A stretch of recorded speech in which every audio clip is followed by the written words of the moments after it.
제가 저번 주에는 상당히 좀 육체적으로 힘든 일주일이었습니다. 노회를 하기 전에 소회 준비가 있어서 육지를 2번이나 왔다 갔다 하면서 몸이 많이 좀 힘들었던 거거든요.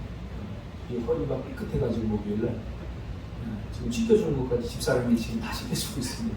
허리를 굽히지 못하고 지금 침을 맞고 이렇게 하면서 오늘 설교도 그래서 좀 짧게 준비했으니까 양해해 주시고 성령이 감동하면 더 길어질 수도 있어요. 근데 써 있는 것이 상당히 좀 불편해서 오늘 말씀을 함께 나누려고 합니다. 자세히 보면 상처가 아니라 흔적입니다. 자세히 보면 상처가 아니라 흔적입니다. 라는 제목으로 하나님 말씀, 이 산상복음 9번째 하나님 말씀 전하겠습니다. 아주 오래전에 제가 어떤 일간지를 읽는데 거기에 헝가리의 한 작은 마을에 대해서 소개한 내용을 읽은 적이 있습니다. 이 헝가리의 작은 마을에는 전부 다 장애인들만 사는 그런 마을이었습니다. 히틀러가 전쟁을 일으키자 자기 마을을 스스로 자기들이 지키겠다고 전쟁터로 나갔습니다. 그래서 가장 위험한 최전방에 나가서 싸우다 마을 사람, 거의 젊은 사람 전체가 목숨을 잃거나 또는 팔을 잃고 어떤 사람은 2 다리를 잃고 어떤 사람 몸에 심한 상처를 입어서 장애를 입어서 이제 전쟁이 끝난 후에 다시 고향으로 돌아왔을 때는 죽은 사람이 거의 대부분이지만 살아있는 사람들은 거의 장애를 입어서 장애인들만 사는 마을이 되었다라는 기사가 있습니다. 그 마을에서는 장애를 입지 않은 사람들이 오히려 불명예스러울 만큼 그들이 입은 불편한 장애에 대한 대단한 자부심이 있는 마을이었다라는 소개였습니다. 뭘 사더라도 비장애인들은 장애인들에게 자리를 먼저 양보합니다. 그 장애인들에 대한 존경심이 있었던 그런 마을이었다고 합니다. 비록 전쟁에 나가서 자신의 신체가 조각나고 불편해졌음에도 그들이 입은 장애는 가장 큰 명예였고 자부심이었던 것입니다. 우리나라도 1960년도 초반에 베트남 전쟁에 참여를 한 적이 있습니다. 8년 6개월 동안 약 32만 명의 젊은이들이 베트남 전쟁에 참여해서 5천 명이 사망하고 부상과 장애를 입은 사람만 1만 6천 명. 지금도 고욕제, 그 정글이니까 고욕제를 뿌려서 그 고욕제 피해를 입은 사람들이 상당히 많습니다. 뿐만 아니라 성한 몸을 가지고 왔더라도 마음의 상처를 입은 많은 사람들이 지금까지 고통 가운데 그 상처를 끌어안고 살아가는 사람들이 참으로 많이 있는 것을 우리가 알게 됩니다. 저도 저희 친구 아빠가 젊었는데 그 장남이 저하고 친구였기 때문에 월남전에 갔다가 팔을 잃었어요. 팔을 잃고 매일 그 술로 마음을 달래는 나라 탓하고 자기 인생 탓하고 그러면서 지냈던 것을 제가 그 주변에서 지켜보았습니다. 그 상처가 그 삶을 무너뜨리고 가정의 삶을 깨어버린 거죠. 똑같은 상처지만 어떤 사람에게는 가장 큰 명예였고 어떤 사람에게는 씻을 수 없는 아픔과 고통이었던 것입니다. 무엇이 똑같은 상처임에도 불구하고 이렇게 다른 결과를 만들어냈습니다. 우리는 지난 8주 동안 팔복에 관한 이야기를 함께 나누었습니다. 이 팔복을 마무리하는 오늘 이 첫 문장은 이렇게 시작이 됩니다. 나로 말미암아 너희를 욕하고 박해하고 거짓으로 너희를 거슬러 모든 악한 말을 할 때는 너희에게 복이 있다 라고 말합니다. 무슨 말입니까? 예수 믿는 삶, 천국 백성의 삶이 그렇게 녹록하지 않다는 사실입니다. 예수님이 말씀하시는 천국의 삶, 천국 백성의 삶은 우리가 생각하는 것처럼 그렇게 환상적이거나 이상적이지 않다는 것입니다. 오히려 예수님이 말씀하신 이 천국의 삶은 오늘 본문에 보니까 박해를 받는 삶이요, 욕먹는 삶이요, 거짓에 이용당하는 삶이요, 사람들로부터 환영받지 못하고 온갖 모진 말을 들어야 하는 그런 삶이라고 예수님은 지금 소개해 주고 있습니다. 우리는 누구나 천국의 삶을 꿈꾸지만 지금 예수님이 이야기한, 우리가 마태복음 4장, 3장, 5장, 6장, 7장 계속해서 천국 백성들이 천국의 삶을 어떻게 살 것인가에 대한 이야기 아닙니까? 그런데 우리가 별로 듣고 싶지 않은 말을 예수님께 지금 하는 거예요.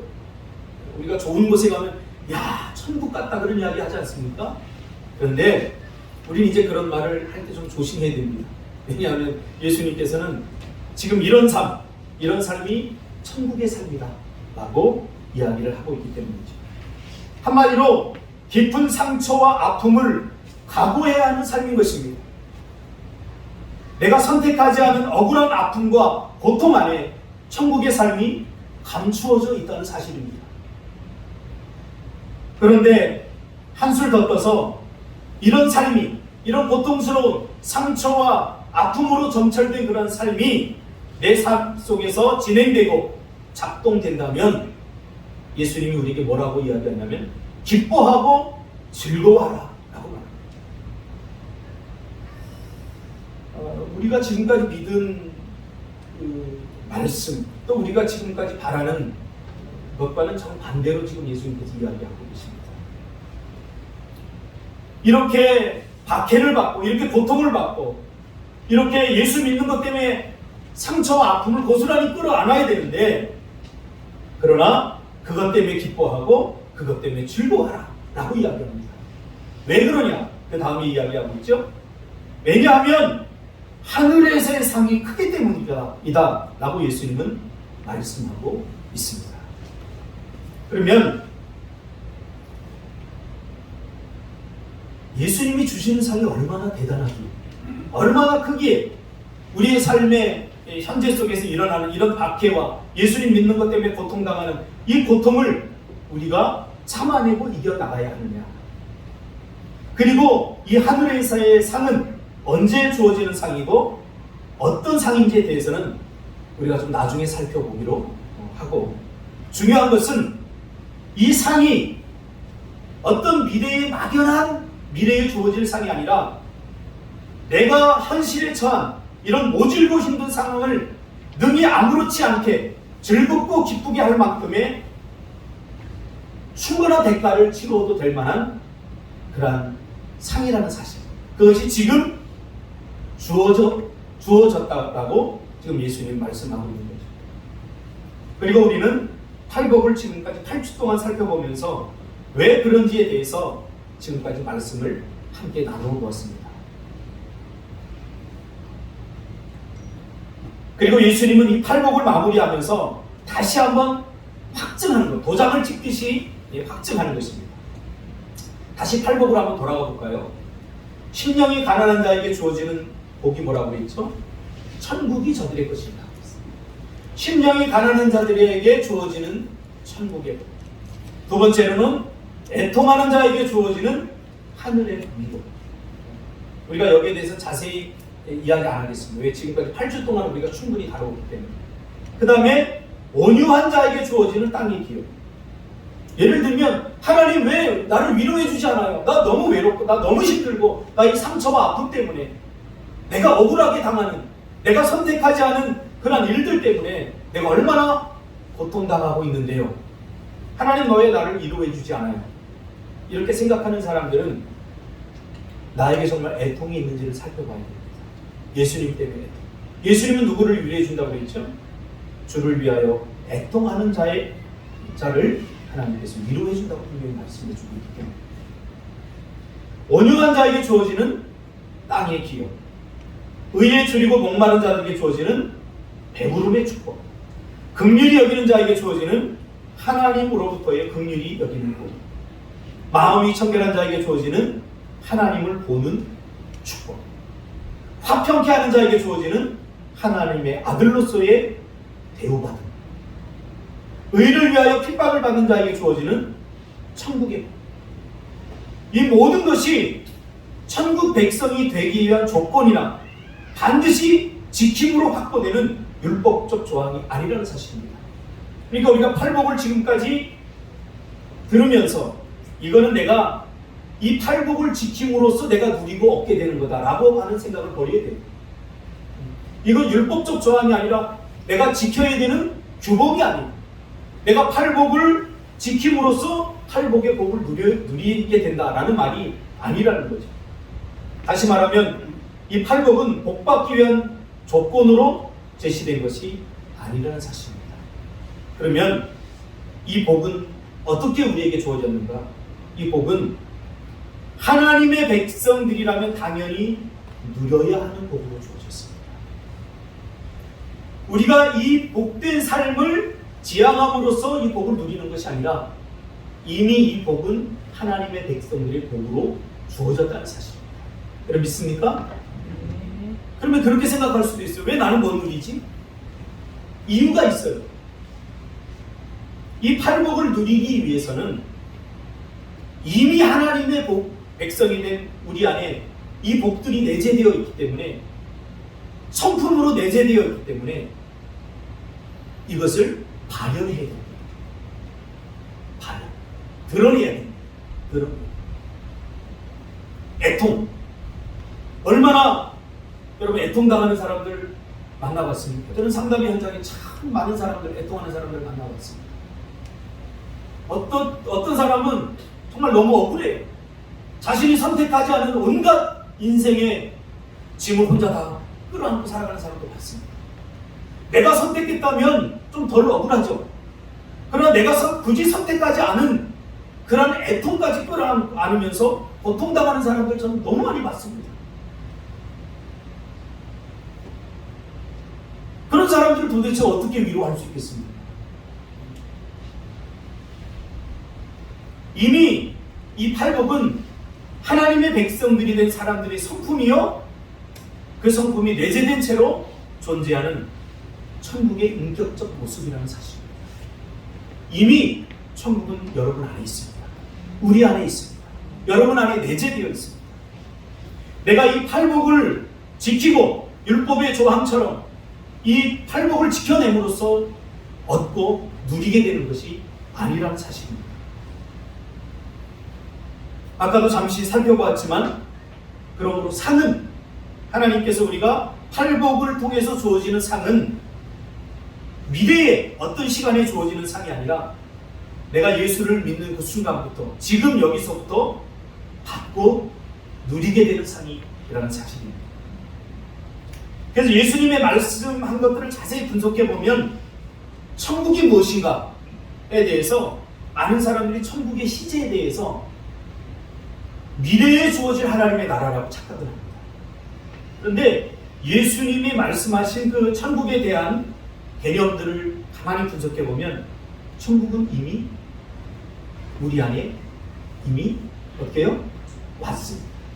이미 우리는 천국을 살아가고 있는 것이고 천국의 백성으로 천국을 살아가고 있는 것입니다. 근데 많은 사람들이 천국을 미래에 주어질 하나님의 어떤 나라, 또 천국에서 누리게 되고 천국에서 얻을 상들을 다 미래로 이게 미루어요.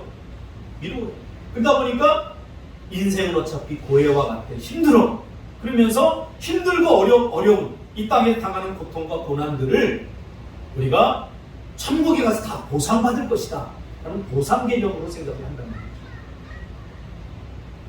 물론 보상을 받습니다. 그러나 그런 식의 성경 해석은 이 성경에서 말하고 있지 않은 해석이에요. 성경은 예수 믿는 그 순간부터, 아니 그 이전부터 하나님이 우리를 사랑하셨고 은혜를 주셔서 그 믿음으로 말미암아 우리가 구원을 얻었고, 구원을 얻는 그 순간부터 이미 천국의 삶은 시작되었다. 그러기에 천국에서 받을 보상은 내가 예수 믿는 그 순간부터 내가 누릴 수 있다는 것을 전제하고 있다는 사실입니다. 그러므로 그 시작은, 천국의 상의 시작, 천국의 삶의 시작은 현재에서 시작됨을 분명하게 말씀해 주고 있습니다. 지금 여기에서부터 내재된 성품을 드러내고 살아갈 때 천국의 삶이 우리의 삶에 드러난다는 것입니다. 그러므로 천국이란 이런 개념입니다. 하나님의 통치와 사역이 나타납니다. 그것이 시제적으로 과거든 현재든 미래든 하나님의 통치와 사역이 나타나는 것이라면 그것은 천국이고, 하나님께서 그 안에서 활동하는 활동의 범위 안에 있다면 그것이 바로 천국입니다. 그러니까 지금 우리는 천국의 한복판에 있는 거예요. 우리는 매일매일 천국의 삶을 살아가고 있는 거예요. 그 천국 백성에게 주어진 복이 뭐냐면 바로 팔복입니다. 미래에 주어지는 면류관이나 보상이라고 하는 의미를 훨씬 넘어서는 현재적이고 실제적인 것이 바로 천국의 범위가 되는 것이죠. 이런 천국의 삶에 가장 근접해서 체험했던 사람들이 있었습니다. 성경이 나오는데요. 바로 로마 박해 시대의 초대교회 성도들이었습니다. 우리가 기도할 때마다 초대교회 같은 성도들 같은 믿음을 주세요, 초대교회 같은 공동체를 이루게 해주세요 라고 멋모르게 기도하지만 이렇게 함부로 기도할 내용들이 아닙니다. 초대교회를 깊이 들어가 보면 초대교회 사람들이 그 삶의 정황, 삶의 형편들을 살펴보면 여러분 맨정신으로 그 이야기를 다 들을 수 없습니다.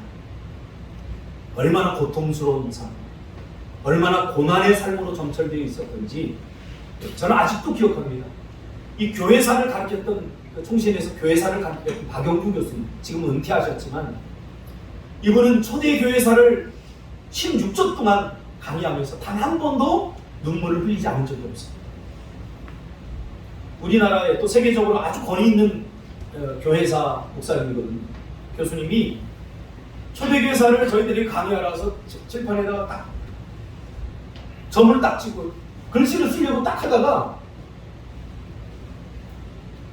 가만히 계셔요. 이렇게 저 양반이 도대체 뭐 하는 거 울고 계시고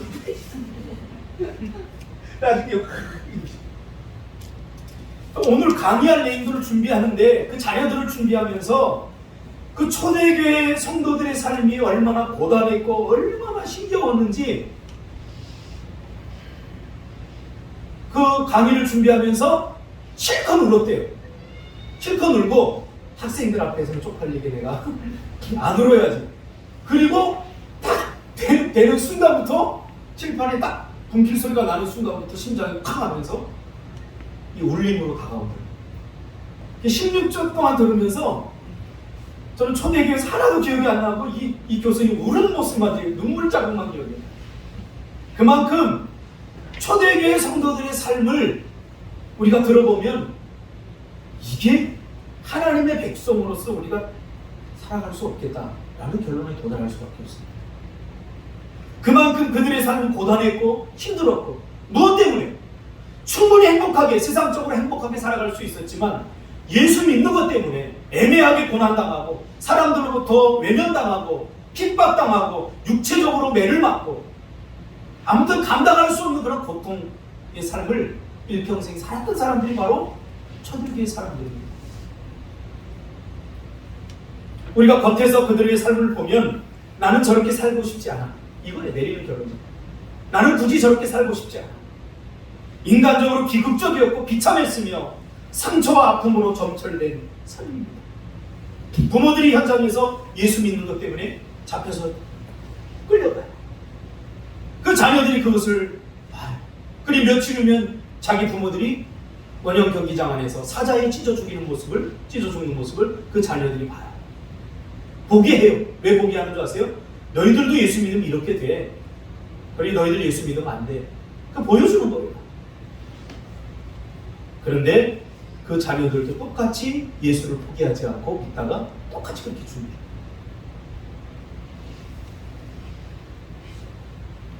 이게 복된 삶입니까? 이게 기뻐할 일입니까?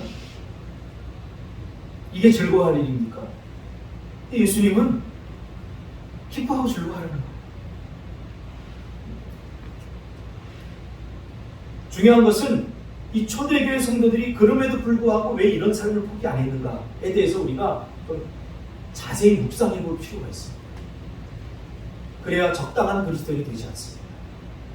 여러분, 적당한 그리스도인은 그리스도인이 아닙니다. 분명하게 할 필요가 있습니다. 종교일 뿐이죠. 불교, 유교 다른 걸 믿듯이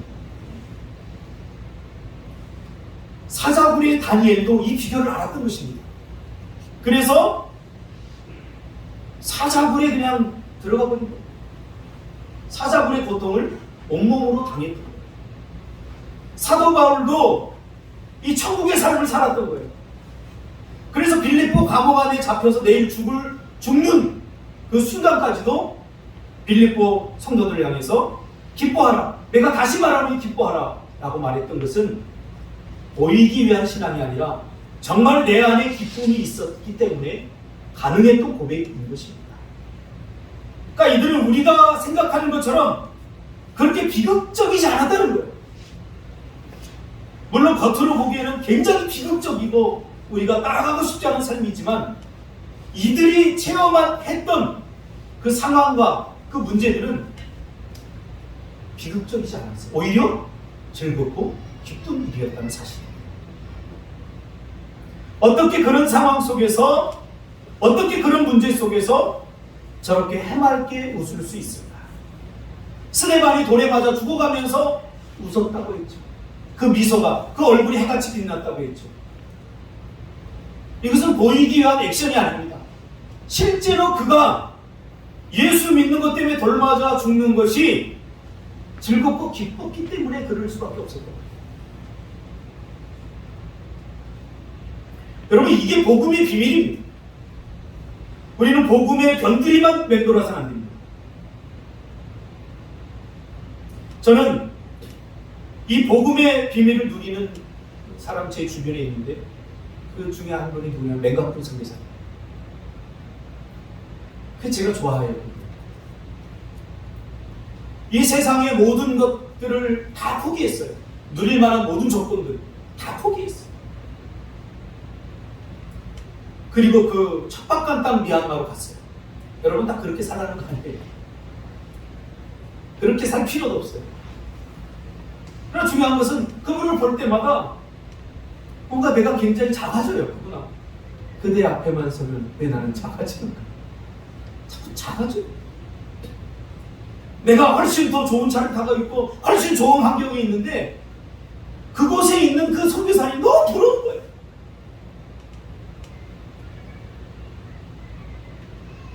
어떻게 그런 상황에서, 어떻게 그런 문제 속에서 저렇게 해맑을 수 있고 아무렇지도 않은 듯이 살아갈 수 있을까? 여기에 복음의 비밀이 있어요. 선교사님이 한 분은 저한테 그런 얘기를 하더라고요. 어머니는 한국에서 치매에 걸려 계시고 자기는 장남이고 또 큰딸은 깊은 우울증으로 고통당하고 있고 자녀들은 자기를 거부하고 있고. 여러분, 살고 싶겠습니까?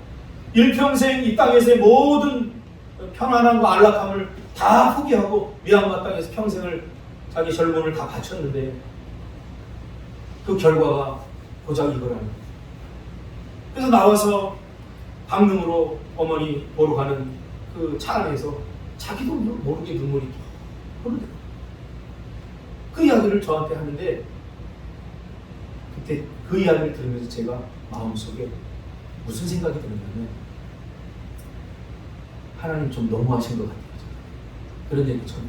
하나님 좀 너무하신 것 같아요. 만약에 하나님이 책임 못 지면 이 선교사님을 우리 교회에서 저라도 좀 책임지게 우리 교회에 돈이라도 좀 넣어주세요.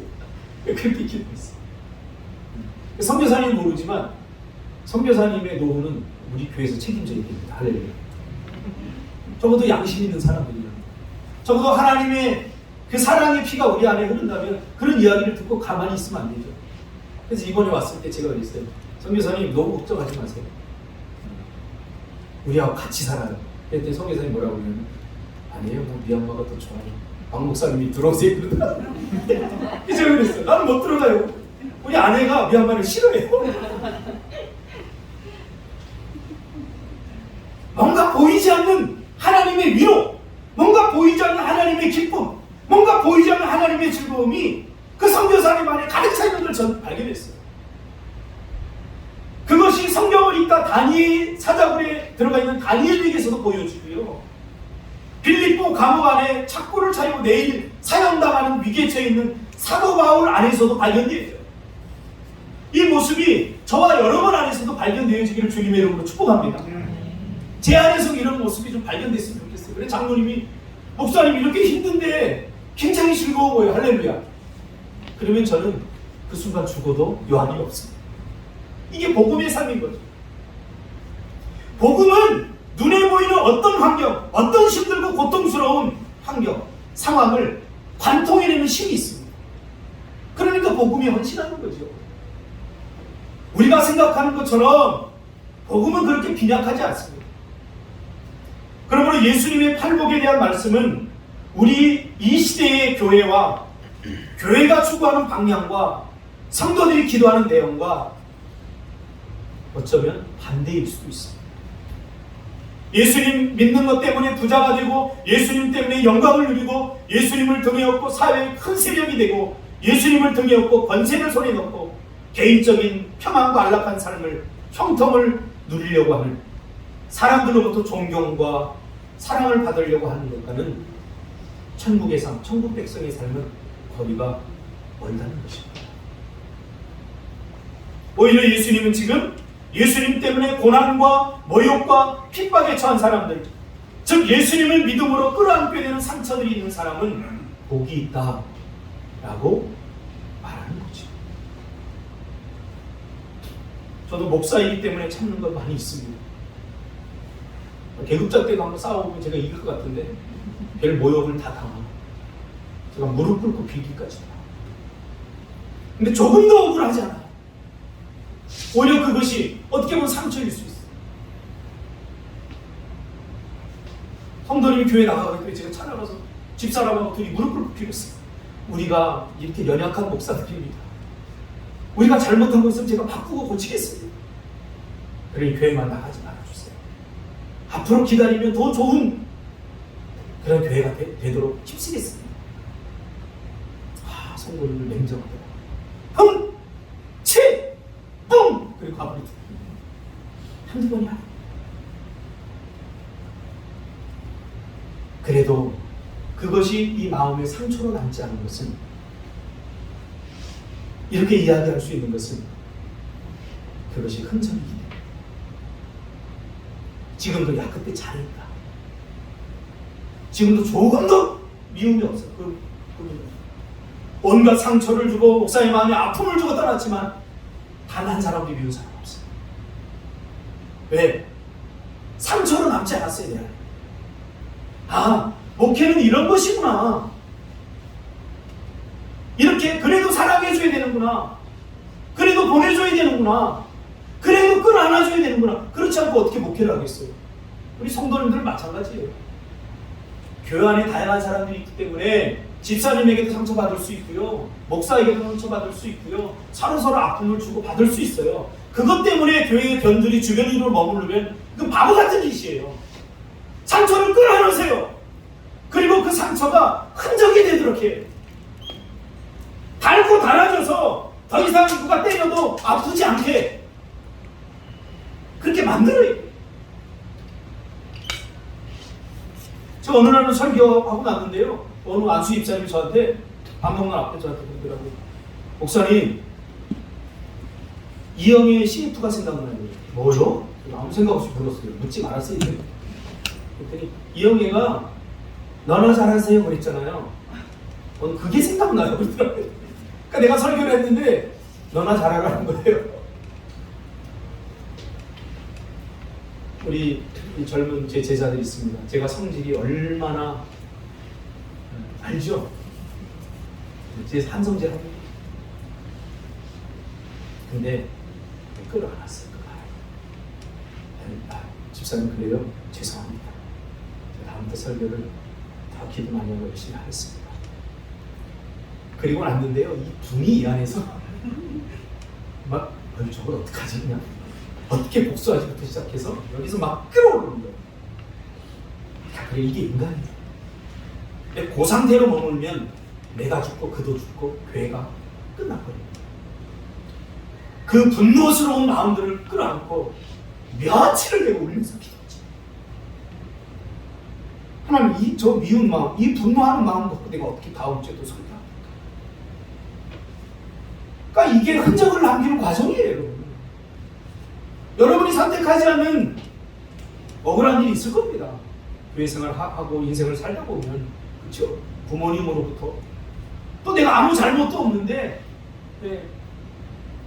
내가 짊어지는 인생의 짐들도 분명히 있어요. 이게 다 상처들이에요. 그러나 우리는 단순히 그걸 상처로 받아들이지 말고 죄악된 세상의 현실이에요. 다 설명할 수는 없어요. 어떻게? 다 설명할 수는 없어요. 그러나 이 땅에 죄인으로 태어난 우리의 현실이에요. 이게 우리의 현실. 제 친구가 매일 술만 먹고 자기 어머니 때리고 집안의 모든 물건을 부수는 그 아버지 때문에 고통당하면 저한테 그런 얘기. 아버지가 차라리 없었으면 좋겠다. 형수가 난 네가 아버지 없는 게 그렇게 부러워. 그런 이야기를 한 적이 있어요. 나쁜 놈이죠. 아버지 없다는 게 얼마나 고통스러운 일이. 그런 얘기가 오죽했으면 그랬을까. 왜 아버지 오는 게 고통이었어요. 술 먹고 들으면서 상우가 이렇게 부르면 그 다음부터 쌍둥이거든요. 둘이. 형은 달리기가 빨라서 도망가는데 항상 이놈은 조금 들떨어져가지고 붙잡혀가지고 매일 맞는 게 이어져 있어. 엄마. 왜 하나님은 나에게 이런 아버지를 주셨지? 그거 어떻게 설명할 거예요? 설명할 수 없어요. 어떻게 설명해? 우리가 부모를 선택할 수 있나요? 우리 자녀를 선택할 수 있나요? 선택하지 않은 고통들이 분명히 있다고요. 그럼 어떻게 됩니까? 예수님이 때문에 당하는 고통으로 승화하는 거예요. 아니 이게 예수님의 때문에 당하는 고통과 무슨 상관이 있어요? 이런 사람들을 깊이 묵상해 보세요. 반드시 상관이 있어요. 반드시 상관이 있어요.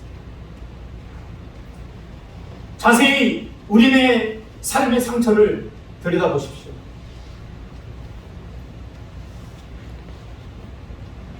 이 상처를 내가 끌어안을 때 예수 믿는 흔적에 비해서 하나님의 참된 위로, 상상할 수 없는 사랑과 천국의 복을 누리게 된다는 것입니다. 이게 팔복이에요. 그러므로 팔복은 상처에 머물지 않는 흔적이 주는 축복들입니다. 마치 헝가리의 장애인 마을에 다리를 절거나 팔이 없거나 휠체어를 타지 않은 사람들이 오히려 부끄러워하시죠. 예수 믿는 것 때문에, 교회 다니는 것 때문에 여러분 불편하거나 혹은 어려움과 고난이 있습니까? 그건 기뻐할 일이다. 그것은 즐거워할 일이라는 거죠. 세상에서는 귀하게 자란 사람, 곱게 큰 사람이 소위 금수저가 부러움과 대접을 받지만 그러나 하늘나라는 다르다는 것입니다. 큰 상처, 고통스러운 아픔이 없는 사람은 천국의 복을 누릴 수 없다는 것이죠. 누구 때문에? 예수님 때문에.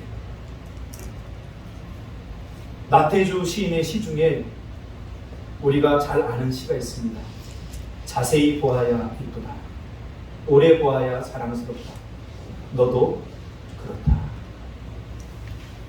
멋진 말이라 많은 사람들에게 회자되는 이 말인데 저는 이 시를 읽을 때마다 가슴 한켠이 좀 시려요.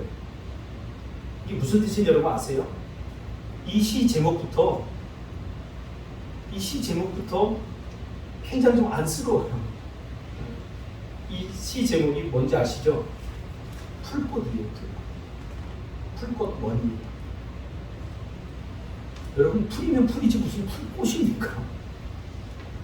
꽃들도 우리는 웬만하게 이쁘지 않은 꽃은 우리가 그냥 스쳐버리는데 풀에 핀 꽃을 보고서 지금 그러니까 저는 어떤 분이 저한테 그러더라고요. 목사님은 어떤 꽃을 좋아하세요? 그런데 저는 풀꽃을 좋아합니다. 들꽃을 좋아합니다.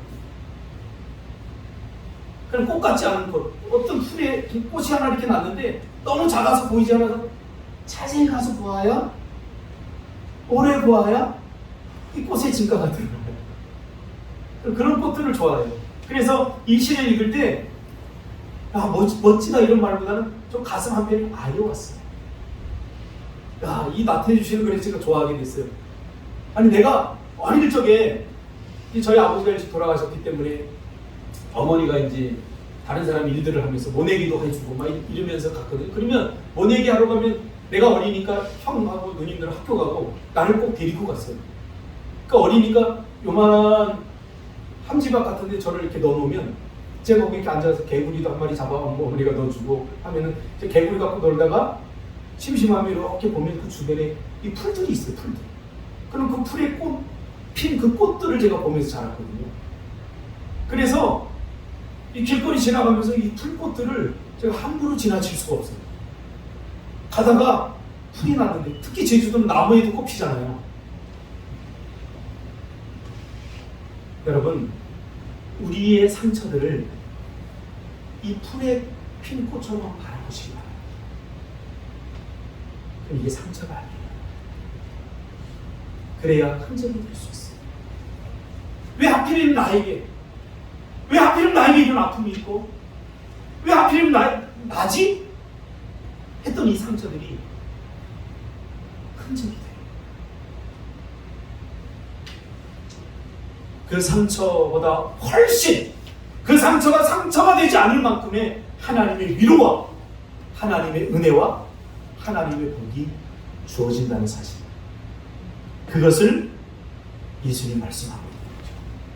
그러니까 세상이 주는 잠시적이고 찰나적인 위로, 그런 복들이 부르면 그냥 그거 받으시면 됩니다. 세상이 주는. 그러나 하나님이 주시는 이 작은 풀에 피는 그 꽃이 주는 감동,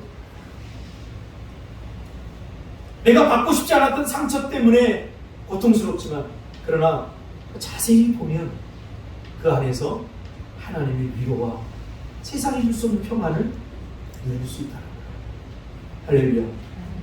이 이야기를 지금 주님이 하거든요. 우리는 너무 높아져 있어요. 너무 교만해져 있어요. 그래서 웬만한 것 갖고는 잘 감동 안 해요. 이번에 육지에 나갔다가 어느 후배 좋은 목사님을 만나게 됐어요. 이번에 아산 초월교회라고 코로나에 걸려서 작은 교회인데 아주 초토화됐어요. 성도들 거의 다 떠나고 너무 낙심이 있는 거예요. 제가 차를 1시간 반 정도 2시간 하고 왔다 갔다 할 일이 있어서 어떻게 위로할까 기도했어요. 섣부른 위로는 오히려요 분노만 일으켜요. 하나님께 간절히 기도했어요. 그러면서 그 친구하고 이렇게 이야기를 하는데 유명한 축구 선수였어요. 대학 축구 또 시청, 강릉시청 감독도 하고 어떤 친구인데 지금 그 전남 드래곤스의 그 감독 김상식 감독하고 친구더라고요. 근데 그 목사님 말이야, 김상식 감독은 축구 별로 못했대. 자기가 훨씬 더 잘했대. 겸손한 분이 굉장히. 근데 인생이 내 마음대로 되지 않더라. 하면서 그 이야기를 하는데 그분의 아픔이 보이더라. 그래서 제가 이야기를 이렇게 해주면서 그 위로가 됐던 모양이에요. 비행기 타고 뚝 내려서 나는 허리가 다쳐가지고 비행기 서서 왔어요. 앉을 수 없을 만큼 허리가 통증이 와가지고 스튜디오한테 내가 지금 허리가 너무 아파서 앉을 수가 없다. 조처를 해달라고 그러니까 서서 가세요 그러더라고요. 뭐 실체라도 주고 뭐 침대방이라도 내줄 줄 알았는데 아주 친절하게 서서 가세요 그러더라고요. 그래서 끌 때는 안 되니까 끄고 나면 좀 힘들어 참았다가 끄고 나면 서서 갔어요. 그래서 화장실 뒤에 이렇게 잡고 서서 왔어요. 보낸 문자를 읽으면서 맞다. 세상이 줄 수 없는 위로 하나님이 주시는구나. 여러분 상처 때문에 너무 힘들어하지 마세요. 그게 다 흔적입니다. 그래서 하나님이 우리를 포기하지 않으시고 그래서 더 많이 사랑하시고 그 상처로 인해서 하나님은 우리에게 세상 사람들이 누려보지 못한 은혜와 복을 지금 주셨고 믿음으로 그것을 누리시기를 주님의 이름으로 축복합니다. 기도하겠습니다.